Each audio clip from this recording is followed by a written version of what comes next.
shoulders, knocking out the competition. The kick-ass podcast that make you want to listen. The place where boxing fans and fighters rejoice. Thumbs up for Richie, you're listening to The Fighter's Voice. Good evening, ladies and gentlemen. I'm your host, Richard Ortiz of The Fighter's Voice, the only voice that matters. We got a great show for you this evening. Lined up with us in studio, we have Merced's Only, the one, the only, I want to say, because, you know, his nickname speaks for itself. And, before we even get started, I want to talk about his career. I had a long talk with his father when his career first started, and colorful amateur career. Unfortunately, he took an L in his professional debut. And I remember having a conversation with his father and saying, hey, before you know it, he's going to be 6-1. Well, now he's 13-1, has a world title and 2 KOs. Ladies and gentlemen, Merced's own Jesus HARO. Welcome to The Fighter's Voice, Jesus. Yes, sir. Thank you very much for having me. Man, it's always a pleasure, man. I see that belt and I see it exactly where your belt is. I mean, why don't you hold it up real quick just so the viewers, the fans, the followers can watch that thing. The WBC. Now, where did you receive that bout? When was the fight and how long ago was this? Yeah, it took place a year ago. June 4th, back in 2022 on my father's birthday. Oh, wow. What a birthday gift. Oh, yeah, most definitely. He was very happy. And yeah, it was a hard fight against an undefeated fighter, Francisco La Pulga Araujo, out of Cancun. And he was a very game fighter, 9-0 with 9 knockouts. And yeah, he came with everything he got. But we did our thing. We stuck to the game plan. We just outboxed him, outclassed him, showed him how we do it over here in Cali. It's funny because I remember you coming in studio when we were at a different location in Fresno, California. And you've grown not only as a fighter, but your interviews, man, and the way you handle yourself behind the microphone and the camera, it's like, hey, second nature. This is exactly where you're supposed to be. Is that safe to say you're getting comfortable as you are in the ring? Now you are in front of the camera. Oh, yeah, most definitely. Yeah, because, even in Mexico, they had me do interviews in Spanish. And, I barely even know Spanish. And, I just, said what I know and, did what I can. And, it got me through. And, I guess you could say, yeah, I did get pretty comfortable with it. It's become pretty natural to me now because, yeah, I've been getting interviewed by, cast and different interviewers. Different analysts I can see. Yeah, I've watched your page. And, what is your page? Because I usually wait for the end of the show, but we're going to bring it up in the beginning and then we'll talk about it at the end. Where can they follow you on Instagram? Yeah, you guys could follow me at on Instagram at Jesus 23X. I'm CHIQUITO 23X, excuse me. And on Facebook at Jesse HARO, and on Twitter Chiquito 23X as well. And yeah, that, and even HARO Bros Boxing on Instagram. You guys, check us out there. All the updates of my fights, my upcoming fights, and even some of our training. You guys could go check that out there, and yeah, just give us a a good look, and yeah, you guys, you won't be disappointed. The baddest dude in 105 pounds straw weight. Yes, now, who do you have your eyes set on, and when are we going to get that world title shot? What are the rumors? Because I've heard different rumors myself. Yeah. So I won't leak it out, but something about the WBO, if everything's successful. What's going on? What can you share with us? Yeah, the WBO is definitely in our eyesights right now. But as of right now, we're trying to, gain a little more experience because, my last fight, for this title, it was about a year ago. Yeah. And until 2 weeks ago, I got back in the ring and, got my feet wet, I guess you could say. Yeah. And, as of right now, we just want a few more, tune-up fights, but we do want those titles now because we are now, ranked number 20 in the world. And, it's all top dogs there and, there ain't no running. So, no, we want all the smoke. No, I mean, 13-1, total 68 rounds total that you put in. And it's always good for a fighter to get more rounds. And looks like you are getting some rounds in and that experience, that craftiness. Now, ever since your first loss, how did you handle that? I mean, as your pro career and look where you're at today. Do you ever reflect back and where you came from as opposed to, your first defeat? And now you got this chain of 13 straight.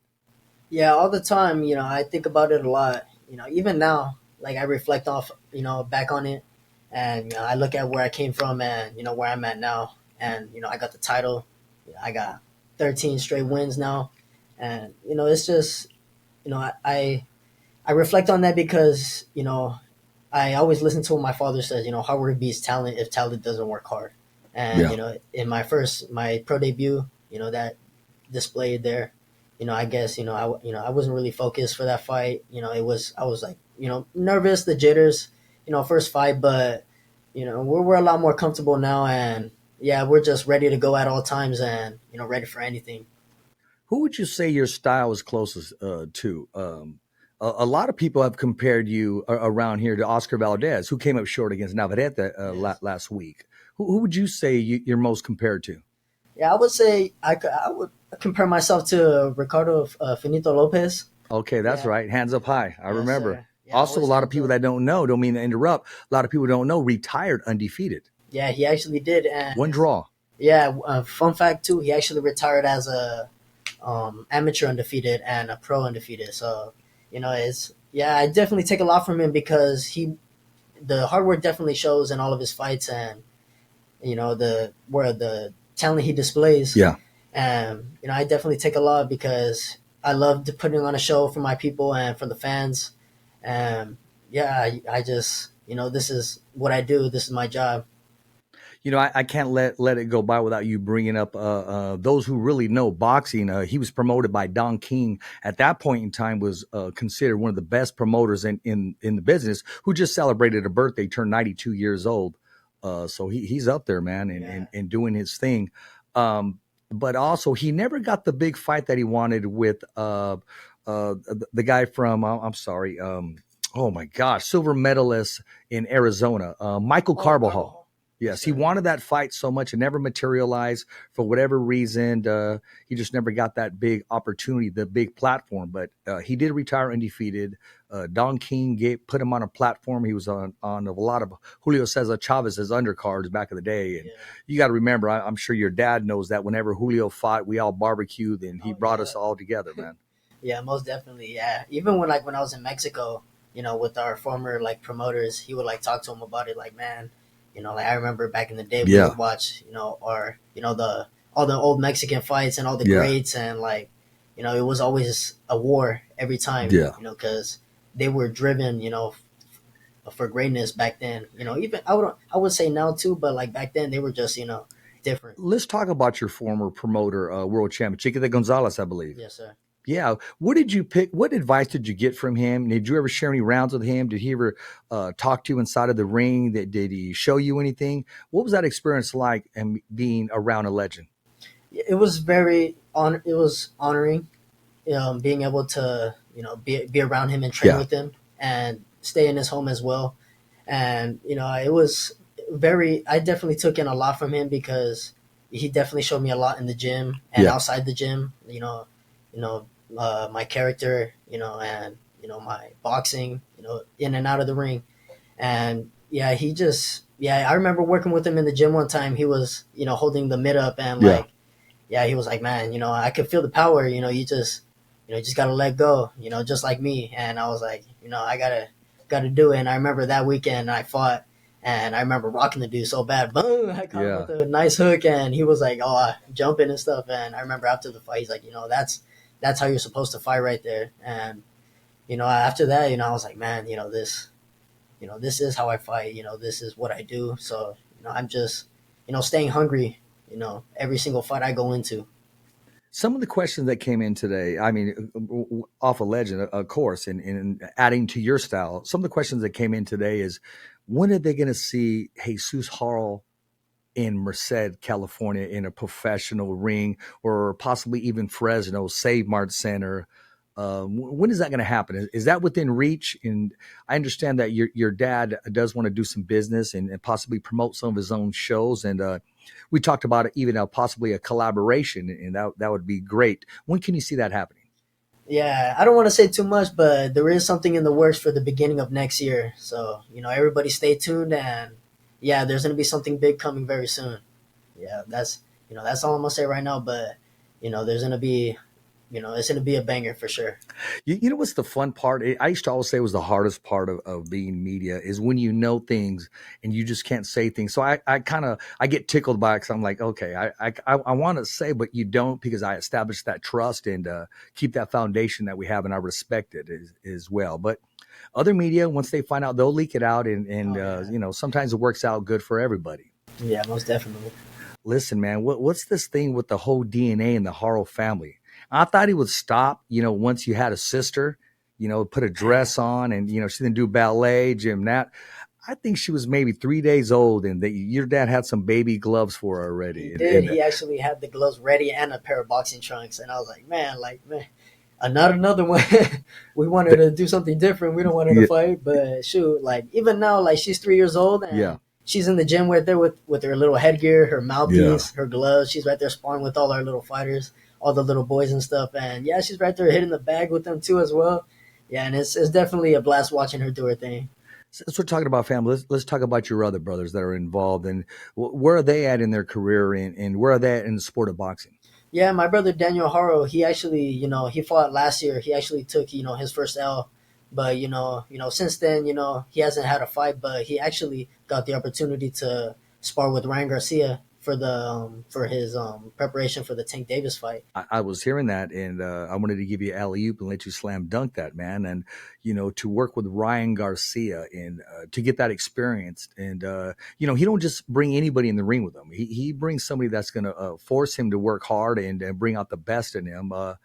And what advice did you give him? After taking a loss, as you did, and then you got that string of victories. Yeah, I just told him, the same thing that, a lot of people told me, just take your L's like you take your wins, just take them as they go and, just go back in the gym, just think a little bit, think about what you did wrong, work on it and, just progress, take a little bit of time, don't rush things, just always be patient for everything and, just give it some time, put in the work and, I guarantee you'll get the progress. This isn't the way you want to make ESPN, but in the bottom of ESPN, the passage, you were on there as taking a loss Yeah. because of so the high expectation of the colorful amateur career. And, I didn't want to say, okay, well, look, you're on there because of this, but just know that you had people in your corner and look where you're at today. Yeah. Yeah, I didn't actually know that.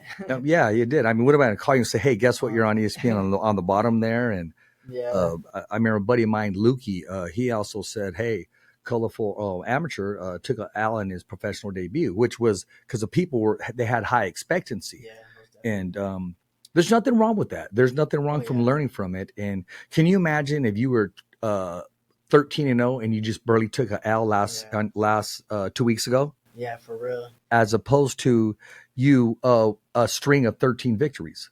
Yeah, most definitely. Yeah, and I also go into the ring, with that mentality as well. Like, I already took my L, so I got nothing in there to lose, so I'm just, going in there, just have fun, basically. Yeah, well, a lot of people say that Mayweather never took an L, but I beg to differ. I think Oscar De La Hoya beat him, and I also think Castillo beat him in the first one. I mean, Stevie Wonder can see that. I mean, it was so no one's exempt from taking a loss. Rocky Marciano was undefeated. He got out of the game before boxing got him out of the game because he went through back problems. A lot of people don't know, but he fought the best of the best. And a lot of people say he was a true brawler, never threw a jab in his life. I mean, and you got to remember, as a heavyweight, only 185 pounds, and our heavyweights are monstrous now, 260 plus. Yeah, and even back then, they fought like every week, and they were just going back to back.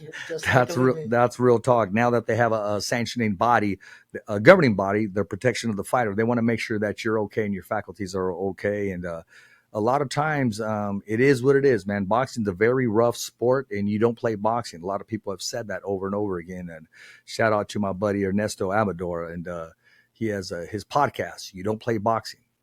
And that's very true. You're very athletic. You're very fast inside the ring. Did you play any sports besides boxing growing up? What else were you good at? You're very talented. Yeah, I played baseball and I did wrestling. Yeah, for a little bit. I played baseball when I was like a little kid. Oh, okay. Growing up, and even like a little bit in high school, I played a little bit. But I did wrestling in middle school. Just try something different. You try Yeah. another combat sport, but it wasn't really for me. So I just boxing is just my true love. I'm not gonna lie. That's what I'm good at, and that's what I do. Tell us about that ride outside. I saw that black on black car, and I like it, man. It's tell us about your ride, man. Oh yeah, me and my brother. It's both of our car. There you go. Yeah, we're up right there. That family love. Yes, sir. Just doing the payments together. Keeping it. That's a smart way. Playing smart, yes, sir. Trying to save that money. Hey, but tell him when it's date night, brother gets it. Then you yeah. flip a coin. Who's gonna rock this thing? I just watched it. So when you just watched it and it's his turn to take it out, you're like, hey man, I just watched it. So make sure bring it back clean. For real, I don't want to see no spots. Exactly, man. Yes, sir.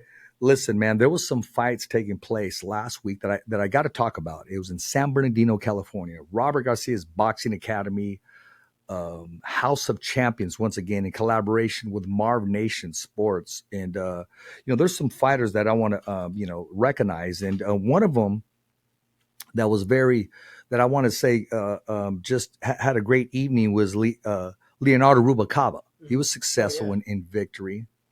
And in the main event, you had you also had Art Barrera, and in the main event, you had Albert Gonzalez. Oh my gosh! And I talked to Robert because I see Robert a lot, and he gives all his fighters 110%, but he was focused in there. Robert knows what he has. He was like a kid in a candy store working with this kid, man. And this kid's he does have a definite future. He only had his 5th professional fight.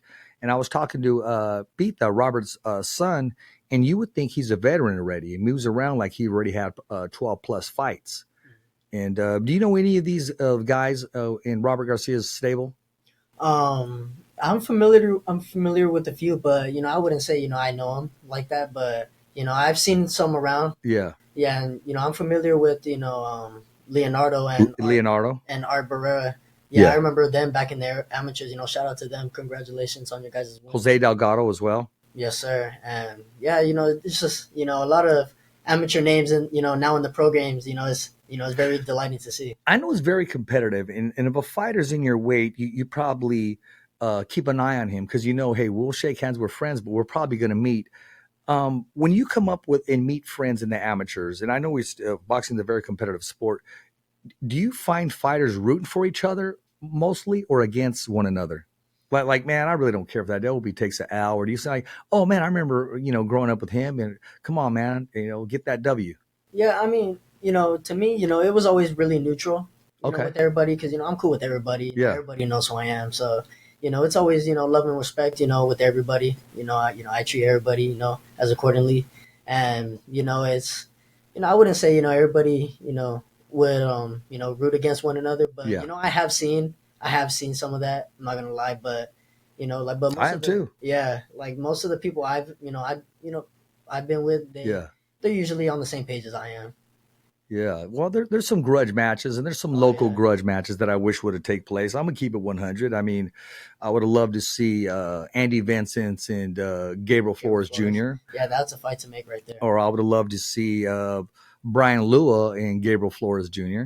Most definitely, that one's a good one as well. Yeah, and I even like to see Isidro Ochoa and Gabriel Flores Jr. Man, and I say Gabriel Flores Jr. is because he's come up so young. At one time, was the youngest to ever sign with Top Rank Boxing, and had a promising career, which he still has a fulfilling career to fulfill.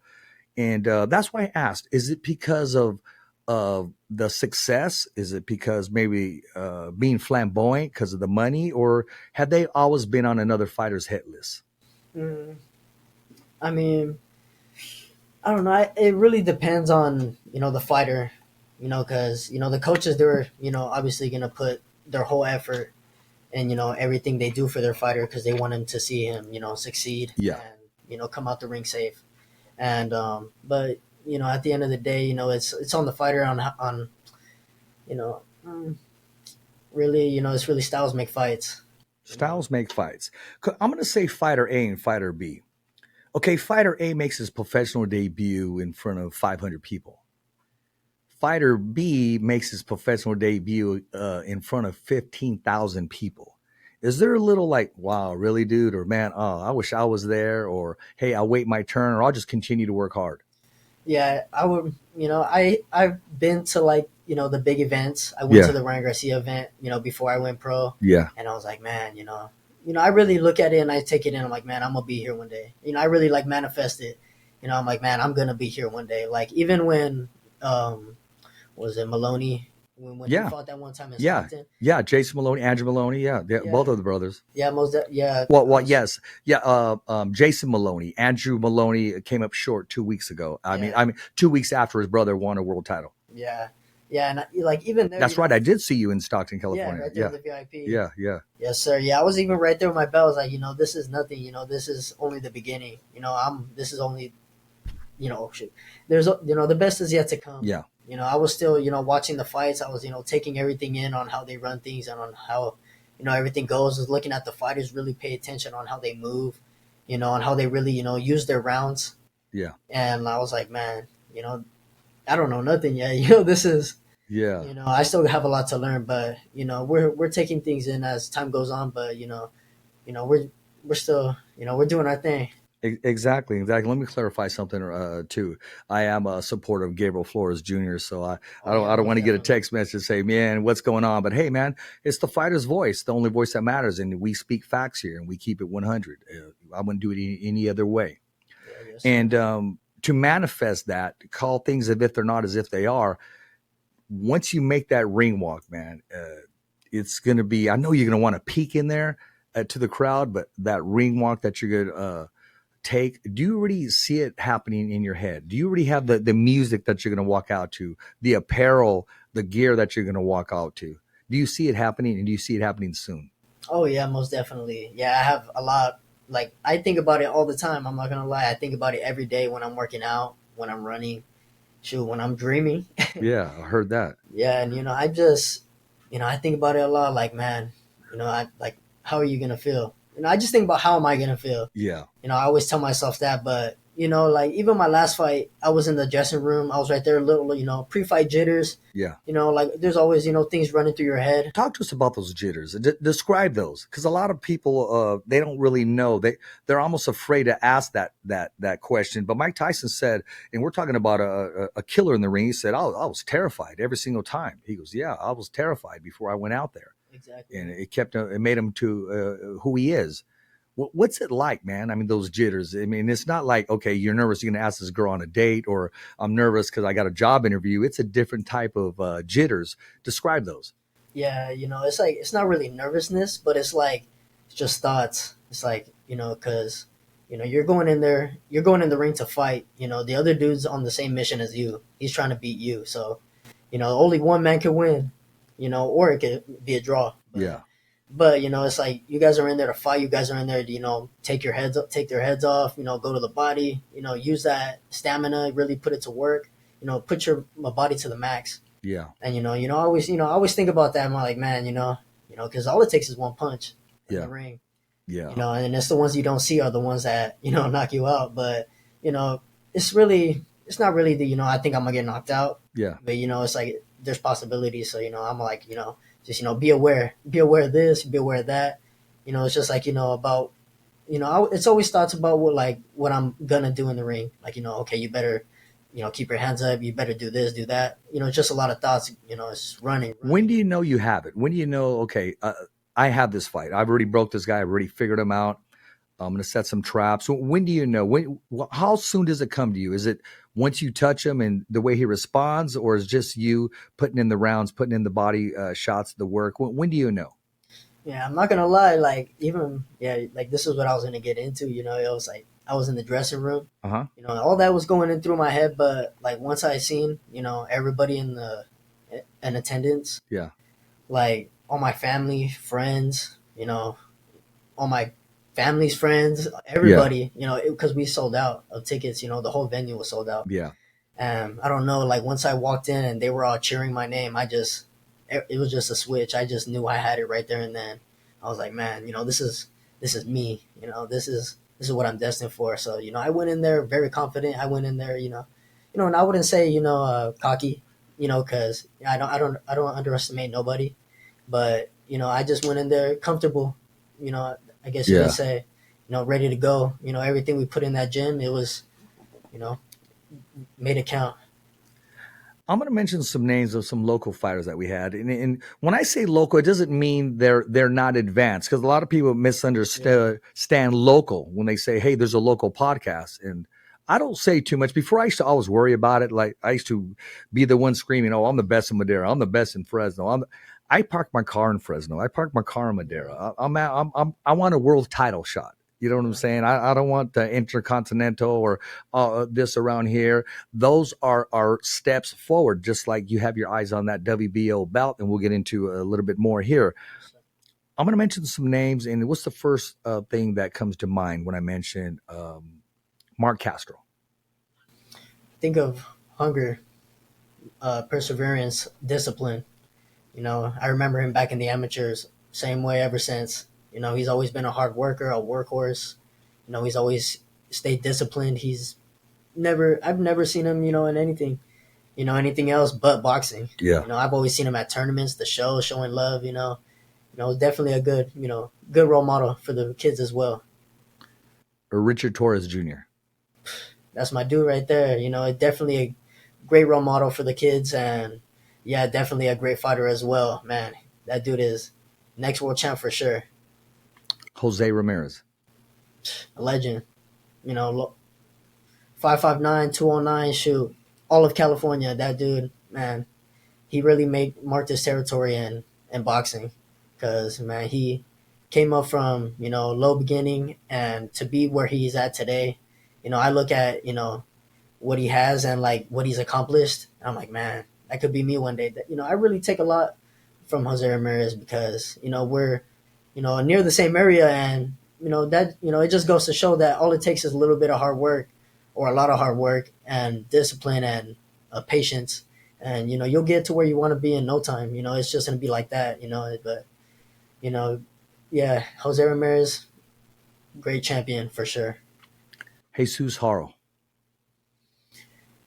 On the rise. Don't sleep on him. He's coming up for sure. That layoff, it was nothing. He went in the ring, did his thing. There's many more to come. More titles. We want it all. Enough said, and I agree with you. I see Mark Castro as a rising superstar. I see Richard Torres as class act, a devastating puncher, a sponge when it comes to boxing, learning every single day. His opportunity is going to come soon. Jose Ramirez, I didn't use that word. I've never used that word, but I'm not going to remove that word from you. Definitely a legend in this area, the people's champion. More than boxing, gives us hope, lets us know that our dreams will come true and can come true. He can walk away today. Him and his kids kids will never, ever have to work a day in their life. So very successful, but still wants some of the smoke. He's not ready to put the gloves up and say, okay, I'm done. He'll say, and he'll know when it's time. Class act to these guys, as you are. I think you're going to be a world champion someday. I was talking to somebody today, and I'll go ahead and let you know. A buddy of mine, Lukey, he said, "Oh, you're going to have him on the show. Is it going to be live? Because I want to watch it." And I said, "Yeah, you'll be able to watch it." He said, "Well, make sure you ask him this." And that goes, "You know what? Just do you." And he goes, "He's going to be a world champion someday." And I said, "Absolutely, I agree." And you've come a long way, and you continue to persevere, and you got that foundation with your dad, and you have that hunger to become a world champion. How much pressure is on you every single day that once you leave your house to go to the gym? Because I know you don't just represent yourself, you represent your dad, the gym, the whole town of Merced. How much pressure is on you? It's not really pressure. I see it as love. Okay. A lot of love from my people. I take it all in, and I take it with me in that fight as well. All the energy and pride, they got from me. Yeah. I take it in there with me. There's not a day that goes by where I don't think about my people, my city, my family, where I come from, and, who I am to become. It's just every day, we're steady growing. The best is yet to come. Do you have a goal in your mind? Do you have like a time frame in your mind? What is your ultimate goal? What do you want to achieve in boxing when it's all said and done? And you're only in the beginning. You're only on the starting blocks. Yeah, I just want to be the best I could be. And what is the best you can be? Shoot, the hero, the hometown hero. The one that that is there for his people. The role model, and shoot the world champ, the one that can say the undisputed 105 WBC world champ. That's So you're chasing legacy. most definitely. I like that. That's good. A lot of people, fighters that I've speak to or I've spoken to, they don't have that answer just yet. They really don't know exactly what yet. I mean, you ask them, they'll kind of stumble on that question. They'll kind of reflect and they'll say, okay, well, world title, as opposed to a world title, a unification, undisputed. And you seem to know the answers. You seem to know exactly what you want to become in this sport of boxing. I want to take it back just a little further. I mean, we got to talk about Spence and Bud Crawford. Oh, What was it like leading up to it? And, did you have the jitters as far as nervousness? Man, I can't wait. Finally, we're going to get this done. And I said, I don't believe it until the first round, till that bell rings, because if it wasn't one thing, it was another, promoters, money, who's walking in first, who's coming in second. What did you think about the overall performance on both men? And did it live up to the expectation? And is that who you had winning Bud Crawford? I'm not gonna lie. I thought Arrow. I didn't expect it to go the way it did. Yeah. But I'm not gonna lie. I thought Arrow was just gonna take it by decision, maybe split decision, Yeah. majority. But at the same time, I knew Bud Crawford. He is who he is, and Yeah. there's he's no joke. And I knew he was gonna go in there with his A game and does what he does, and he definitely showed. Man, he put like the whole boxing world on notice, basically. Yeah. That's what he did, and man, that dude right there is a living legend for sure. At first, when it was first announced, I was on the fence. I kept going back and forth, and forth. And I remember saying, I had said, Bud Crawford wins at 147, Errol Spence wins at 154. This is before I knew any of the outcome. But leading up to the fight, I started leaning towards Errol Spence. I said, he's naturally the bigger guy. He's gonna zap him, pull his energy. I saw something fight week. The day of, I mean, not the day of, that whole week, because I was up there covering it, and I switched my picks. Yeah. And that's not the first time. It's like that's been common with me. I went with the same way. At first, I had Josh Taylor, and at the last minute, I picked Teofimo Lopez, and I went on record because I remember I got to go on record because I went on the podcast and said one thing. So I text Hall of Famer Lee Samuel, and I said, "Hey, I'm changing my pick." And he goes, "You got to be kidding me." He goes, "No, respect. I respect that," and so forth. So I went on, and Sean Porter had interviewed me, and I changed my pick right then and there. I said I had Bud Crawford by 11th round TKO. I just saw something, and but that fight, you know what? That fight was for Bud Crawford. I mean, he shined. He could have beat anybody that night. And going in there, I said he was mean. I said like Marvin Hagler mean, like Roberto Duran mean.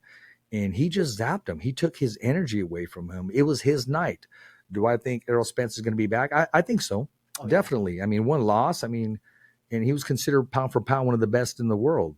Mm-hmm. When you see these big fights and you see these matchups, I know it's early in your career, but who is your Bud Crawford? Who is your Errol Spence? Who drives you? There has to be somebody in your weight division. I'm not saying call him out. You don't have to say his name. But if you want to, that's fine. There has to be someone in your weight class says, yeah, one day me and this guy are going to share the ring, and it's going to be big. It's going to be huge. It's going to be Bud Crawford, Errol Spence huge. Who's your Bud Crawford? Who's your Errol Spence? Yeah, I mean, the fight that we're chasing right now is the WBO, and, that's the one, the belt holder. Right now, he's number 2 currently in the world. Oscar Collazo, he's a great fighter, hell of a fighter, but, the clock is ticking. We're coming. We're on the rise for sure. It's it's a little different when it comes to boxing because boxing has a small window. It has a small opportunity. And, I'm going to reflect and I'm going to talk about some other fighters. And I know some fighters that have got opportunities and for whatever reason they declined, or whether it was the weight or the percentage or the network or whatever it is. Sometimes you may not ever get that opportunity again. How important is it to you to always be ready, to stay fit, to stay ready? What if you didn't have a fight lined up and you were given that rocky phone call? You got 3 weeks, not only to make weight, to transition yourself for this title shot. How important is it for you to always be ready and to maintain your weight?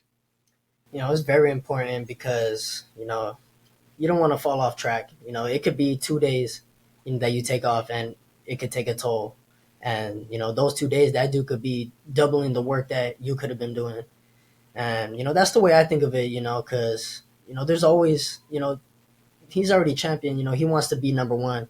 We all want to be number one, and I feel like that's what drives us. We all want to be at that spot.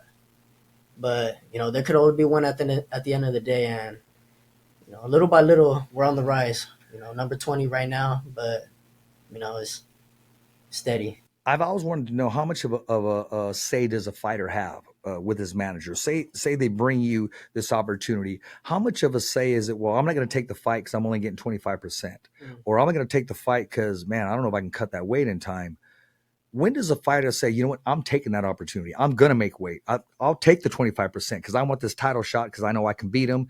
And then on the rematch that I'll give him, I'm going to be the one with the 75 percentage and the other guy 25. Or when do a fighter say, I'm taking charge of my career, where they may not see eye to eye with their manager, or they may not see eye to eye with the decision like, okay, man, I'm offering you 25, the champion gets 75. Do you take it, or do you say, you know what? No, I want to negotiate more.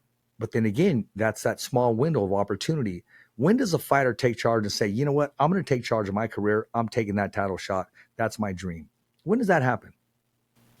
I would say usually when, when he's got nothing else, he's proven, he did what he had to do. And, all there is left to do is just get that one shot. Just give it to him and let him shine. It's just being patient, like right now, I'm just waiting. Like I could get that phone call right now. I'm just like, all right, let's go. I'll take it right away, but it on God's timing. Yeah, exactly. It is on God's timing. And a lot of it, it's, yeah, a lot of people say it's 99%. There's also the business side of boxing. That's, to make sure you make the right decisions, to make sure everything is in place, that when it's all done, that you get everything entitled to you, that you get some rights to your name once you enter that ring. So there's a lot of different factors. I wanted to pick your brain a little bit to see from your experience of watching the sport of boxing, from being around your father, from all those long talks. I'm sure you guys have those business talks at the dinner table or in front of a TV when you're watching, or learn off somebody else's mistakes. He'll probably say, as if to say, hey, you see the way he slipped the jab? Next time he needs to counter and just move around, because if you're already inside, let your hands go. We mentioned Robert Garcia's Boxing Academy, an event that took place last Saturday. But this coming Saturday, we have Fernando Vargas Jr. and Amado Vargas also going to be fighting under Marv Nation Promotions. Both are undefeated. Both have that DNA, that Vargas DNA. Both of them are great kids, man. Oh, yeah. Great kids, great family. Fernando just has to be living the life, man. Can you imagine not one, but two, but three boys undefeated, and they're following your legacy. And I know he worries about him because he's a father, first and foremost, but he enjoys the sport of boxing. He knows the risk that it takes, and that's why he prepares them as best as they can be prepared.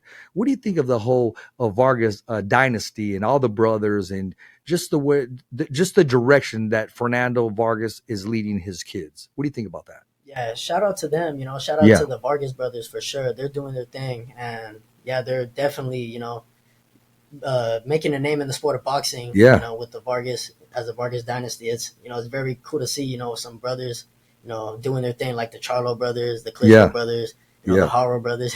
That's right. And the Vargas brothers. It's very exciting to see, because you don't really see that much nowadays. Not much. Brothers are really like like, I wouldn't say that close. Yeah. To really work with each other Yeah. and put that time in the gym to make each other better. And it's very I really admire them for sure, because they put in that hard work and dedication all the time. And yeah, they're definitely doing their thing. Shout out to them. You're saying they're fighting this weekend? Yes, this Saturday. Yeah, heck yeah, good luck, you guys. Shout out to you. Get there. Yeah, make that happen. Exactly. And very nice guys. They all got their feet on the ground. We've spoke to them numerous times, and there's times when I didn't see them, they go out of their way to say hello, and that says a lot. That says a lot about their upbringing and the foundation that they have. Yeah, most definitely. Yeah, we've known them since the amateurs as well. Like all the brothers. They've always been good people. Yeah, even now, like I wouldn't say now, because I haven't really seen them, but like even when we did see them, like not that long ago at tournaments and stuff, like they would always say what's up, and they recognize definitely great people. The mother as well, the father, Fernando, they're definitely great people. Every time I that I've had you on the show, I always bring this up, man. What was it like, man, just knocking on Manny Pacquiao's door and just walking in his house, and then coming on TV, being a part of the show? Even now, I get excited thinking about it, because I even use this bathroom, and I'm like, man, I'm in Manny Pacquiao's bathroom right now. Like, who does that? But yeah, I really, man, it was really an honor to really, to be able to step into his home. Yeah, and because. Manny Pacquiao, like crazy. Like, I was like lost for words when I seen him. Like, I didn't even know what to say. Like, I had my WBC amateur belt with me, and I walked up to him, and I was like, can you sign my belt? Yeah. And he's like, yeah, I got you. And he's like, oh, like, how much fights you got? And I told him everything. I let him know my resume as an amateur and stuff like that. And he told me that. He told me like the way he started as well as a pro. Like, he started at a very light weight, like 108, I think. Yeah. And he worked his way to the top to be one of the greatest in boxing. Absolutely. And I remember my producer and we went to go see him at Wildcard Gym. And, thanks again to Sean Gibbons, who made that happen. Marie at Wildcard, Freddie at Wildcard, man, they opened up their arms, and, you feel really, really special, because you see all this media, they just want to get a glimpse of him. And we were among the chosen to sit down with him, interview him, not once, but twice. And I remember during the interview, I was thinking, okay, I used all my great questions, or the best questions that I could. And I'm sitting there, I'm thinking, okay, well, now it's one-on-one, me and him. And what you don't see during the interviews, you see people from ABC, ESPN, CBS, they're off camera, but they're all in their suits and they're all ready. They're rehearsing, testing. And I'm thinking, okay, what am I going to ask this guy? And I said, the best thing that happened that day was Sean Gibbons said, okay, Richard, you're next, which I didn't have time to think. That was the best thing, because then you just go with what with the flow. Because if you think about it too much, you're not going to let those hands go. Yeah. You're thinking of that right hand coming, so you're not going to throw your jab, because you're going to get countered with the right hand. So if you're not aware of it, sometimes then you're more comfortable, and that's exactly the way it worked out. And it didn't hit me that I interviewed Manny Pacquiao. He sent me a personal message for my son prior to that, and it didn't hit me. It hit me on the way home. That we're driving home, and I'm thinking, oh my gosh, that's the senator of the Philippines. That's what I'm like, I couldn't believe it. I couldn't believe it. And I remember, because I talked about earlier about, being competitive from one fighter to another. Well, it's that way in media. I see these guys that just as you see them in the amateurs, and now they're world champions, or they're pay-per-view, like Ryan Garcia, you went through the amateurs with him. And I see myself being colleagues with some of these guys, and now they're on TV broadcasting, or they're on a network doing their thing. And I'm thinking, man, I'm right there with these guys. I was just next to them, and I was kind of like pity-patty myself, feeling sorry for myself, thinking, man, when's my turn then to come? And then I got quickened real quick by God. Said, I just gave you Manny Pacquiao in less than an hour ago, and you're gonna. So I was like, humble pie. Yeah. And then it just hit me. The senator of the Philippines. Wow. And it was just, So I know that overwhelming feeling, but I kept my composure. And, as a broadcaster, as a host, you got to act like you've been there before. Oh yeah. You know, hit the home run and touch all the bases. Heck yeah. You know, you can jump up and down when it's that grand slam and it's that walk off, but you got to act like you've been there before. And we did, and we have. But I remember that story, man, and watching you on, I think was it HBO back then, or was it Showtime? Fox Sports One. That's what it was. Yeah, they had interviewed me. They were there. I think like different news like channel was there too as well. They were right there just waiting for him to interview, and they like his family. They took me to him. They're like, "Oh, like get through real quick," because he was at his dinner table eating. Oh, okay. And I was like, "Oh shit!" I didn't want to interrupt him. And wow. They're like, "Oh no, just go take a picture." I was like, "All right." So, yeah, so I did, and yeah, it was definitely a great experience. Even on the drive home, like me and my family, we were like all quiet. We're like, like what just happened right now? Like, did that just happen? Like, it didn't feel real. Yeah, it didn't. But it was definitely a blessing to be able to be a part of his, household that day, and be a part of the, the event that was going on, the Fox Sports One, the All Access. What they got. Well, you're part of that. You were part of that All Access. Oh yes, sir. Yeah, it was very, very. I feel very blessed. Like I'm still, like man, I think about it sometimes. I'm like, man, like that was great. A great experience. That's what I was going to ask you. Do you ever reflect on that? Do you ever think about that? And does that drive you? Yes, sir. I do all the time, man. I'm like, man, Pacquiao, he started from a village. Yeah, exactly. To have his own kingdom, and like to be like considered the greatest in boxing, a senator of his country. Yeah. And like, man, it's definitely an honor. Isn't it amazing on how down to earth he is, and how high of a platform he has for not only the Senator of the Philippines, but as an 8-division world champion. I mean, sky's the limit. He's in those conversations with the Ali's and the greats, the Rocky Marcianos and Jack Dempsey's and Jack Johnson's. And I think about that. And I also think about another particular fighter who, there's no need for me to say his name, but I thought to myself, in the first time that I really thought about it, is you're only a human being. You're not God. Yeah. And he was on my bucket list to want to interview him, and he's coming down, and he has his bodyguards with him, and he's walking, and I'm there. I'm dressed. I'm ready to go. We're the only camera there. And I tried to get a word in, just walked right by. So I said, "So how's Fresno treating you?" And he could have said, "Hey, Fresno's doing good. Hey, I'll be with you in a little bit. Hey, good seeing you." Just walked by and ignored me. He just ignored me like I was nothing. And it was very humbling, thinking, okay, I got to work harder, but I can't change the way that man sees people.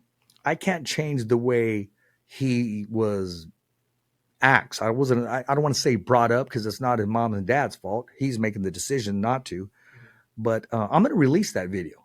I'm going to release that video of me calling him to try to interview him and him walking away. And it's okay, because it is what it is. So why should I just release the cake, the cheesecake? I'm going to release the batter. I'm going to release the burnt toast sometimes, And that's probably not a good analogy of calling that person burnt toast, but the uncooked substance, whatever you want to call it.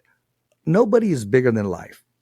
Only Jesus walked on water and healed the blind and healed the sick and, did all that stuff. But I'm going to release it. I was thinking, what am I going to do? I mean, I'm not going to do that. That's embarrassing. Why should I be embarrassed? I was a professional, and for whatever reason, he chose not to acknowledge me. Exactly. So I'm going to release it, and I'm going to tag you, and you're going to go, "What? He did that?" I go, "Yeah, it happened." Post it too. Yeah, there you go. It happens. It happens. Knowing what I just told you, even before me just telling you, how important are your fans to you? How important are your supporters? And how important is it for you to give back? And, you may not give back money, or you may not give back them a car, but it's very important for you to give back your time. How important is that to you? How do you want to be remembered with your fans? Yeah, it's very important to me because, I love them all. If they show me love, I love them all, because, even at my last fight, I won. I went to the back room, and they all just stormed. Boom, and I got pictures with everybody. I made sure that I took pictures with everybody. And, whoever was asking, I was just, boom, boom, boom, left and right. But, I made sure everybody got a photo and everybody left there, still with a smile on their face. Yeah. I could say that my fans, they're a part of me as well.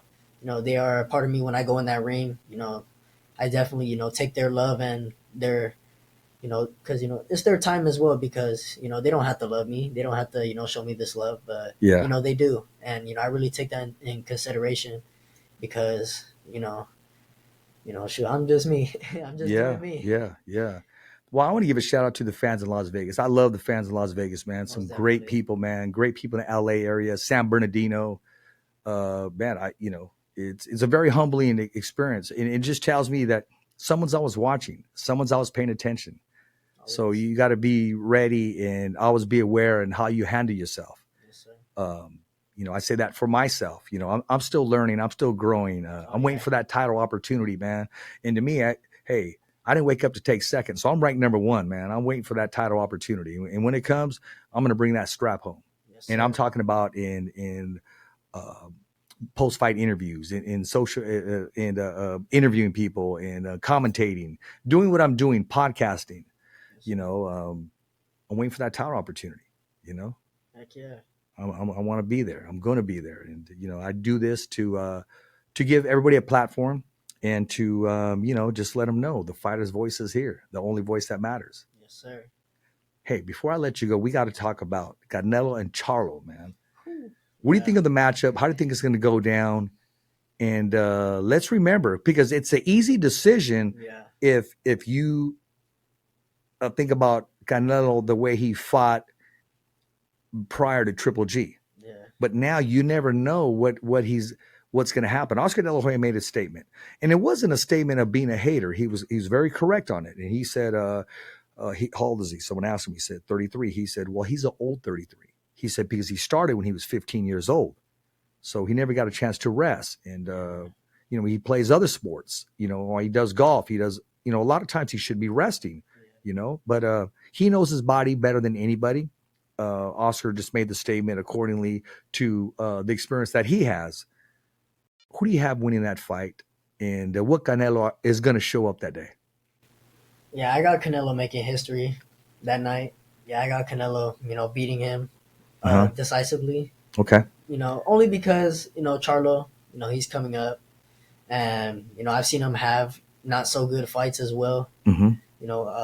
because he's fighting Jermell, right? Yeah. Yeah, Jermell. Yeah. And he fought Tony Harrison, was it? Yeah. Yeah, Yep. and he didn't really, I don't know. I mean, yeah, he beat him up, but, Yeah. there was times where he didn't really, look good. There were in a few fights that I've seen, and both of the Charlos, they're both beatable. Like even Plant, I think he even has a chance. But I like Plant. yeah, me too. He's very Doesn't back down. Has a lot of energy, a lot of skill, and he believes in himself. Yes, sir. Yeah, that's why I admire him, because he doesn't care. He'll go in there, Yeah. without a fight. Yeah. Exactly. Yes, sir. Well, I will say this, and I will say this for the record. Okay. Canelo signed with PVC for a reason. I mean, let's keep it real. Both of the Charlo brothers and David Benavidez. And I don't think he was motivated for the other fighters. I don't think he didn't want to fight Triple G a third time. He didn't want to, but it was there. It was convenient. And boxing is a business. Yeah.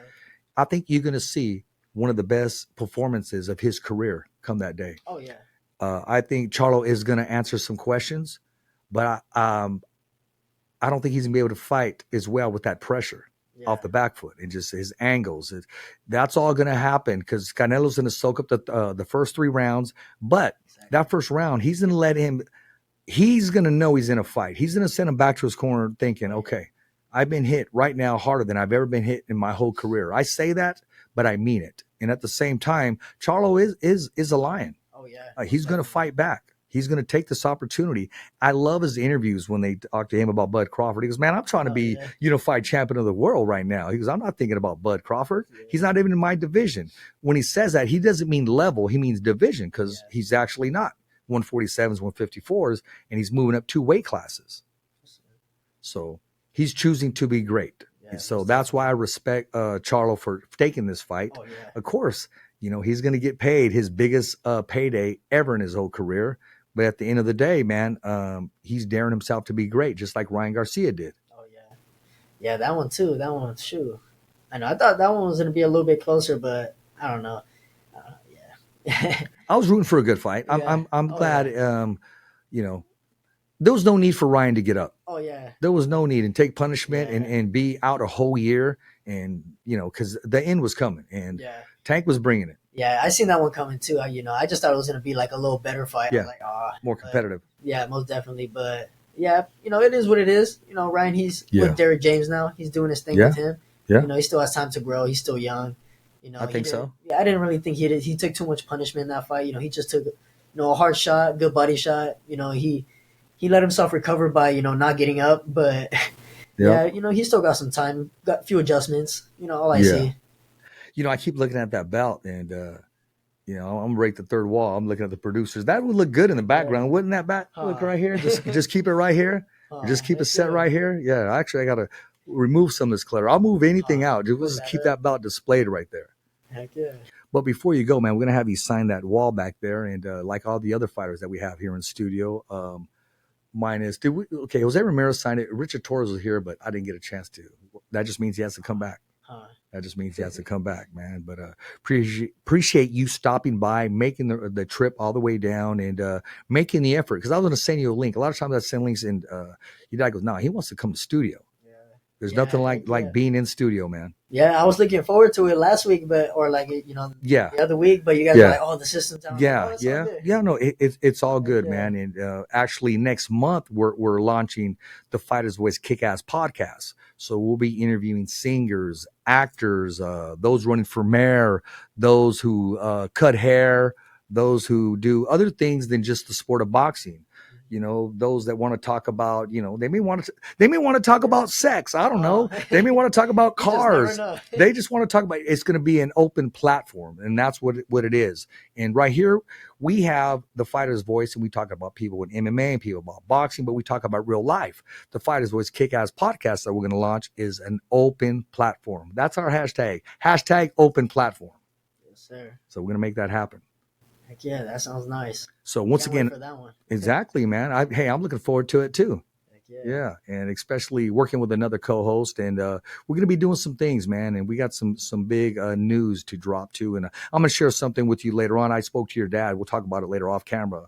I talked to your dad today, and something that just I just think the time is right. And we'll wrap a little bit. So how do we follow you, man? How do we stay in touch with Jesus Haro? Yes, sir. You guys can, again, check me out on Instagram, CHIQUITO23X, Facebook, Jesse Haro, Twitter, CHIQUITO23X as well. There you go. Before we go, I'm going to look into this camera and say, all you sponsors out there, anybody that wants to be a part of the Fighters Voice team, make sure you get a hold of us. Get a hold of me on my Instagram at the Fighters Voice, or my Twitter, Fighters Voice _ or on Facebook. Message me. I'm giving you the opportunity to put your little logo on the screen, for me to read exactly what you want me to read, to promote your business. And all you can do is just get a hold of us and be a part of the Fighters Voice team. So all you sponsors out there, we're looking for you. And I know you're looking for the platform. We are that platform, and we are your voice. Remember, every fighter has a voice, and so do you. I want to thank you once again for making it in studio. I got to bring you back again. We got some more to talk about. And this is the best part of the show for me. As always, it's a wrap. Thumbs up for Richie. Hey, fight fans, it's not goodbye, but until next week. Remember, It's always voiceography at its finest. So on behalf of Richard Ortiz, the special guests, and all the crew right here at the Kick-Ass Podcast, saying hasta luego, babies. And always, thanks for listening.